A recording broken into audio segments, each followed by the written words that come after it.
Navratri special जय माता दी, जय माता जी। बहुत सुंदर मैया जी का गीत भजन लेके आई हूँ। आप लोग सुनिएगा ज़रूर। आप लोग के अच्छा लगे तो वीडियो के लाइक, चैनल के सब्सक्राइब ज़रूर कीजिएगा। आप लोग के दिल से धन्यवाद। लाली लाली डोलिया पर बैठी दुर्गा मैया ओ सिंगारवा कई के ना, मैया मोरे चलली नाई हरवा हो सिंगारवा कई के ना।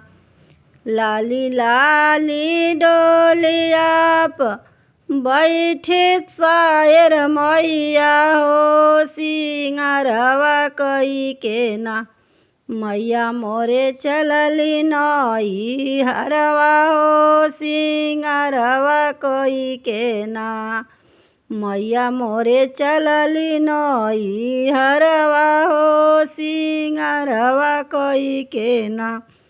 हाथवा में पहिनी मैया लाल पियर चूड़िया हो में हदिया रचे के ना, मैया मोरे चलली नई हरवा हो में हदिया रच के ना।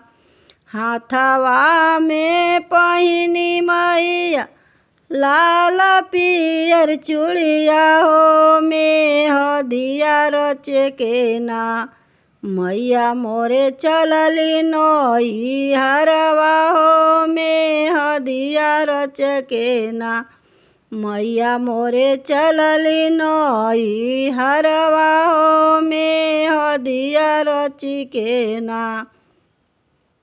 गलवा में पहिनी मैया हीरावा के हरवा हो कमरिया पहिने ना, मैया कमर कर धनिया हो कमरिया पहिरे ना, मैया कमर कर धनिया हो कमरिया पहिने ना।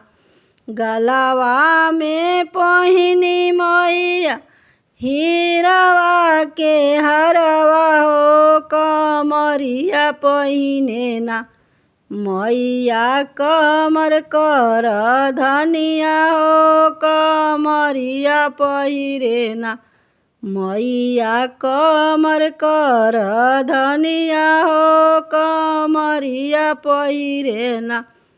लाली लाली डोलिया प बैठी दुर्गा मैया हो सिंगारवा कई के ना, मैया मोरे चलली नई हरवा हो सिंगारवा कई के ना। लाली लाली डोलिया प बैठी शीतला मैया हो सिंगारवा कई के ना, मैया मोरे चलली नई हरवा हो सिंगारवा कई के ना, मैया मोरे चलली नई हरवा हो सिंगारवा कई के ना।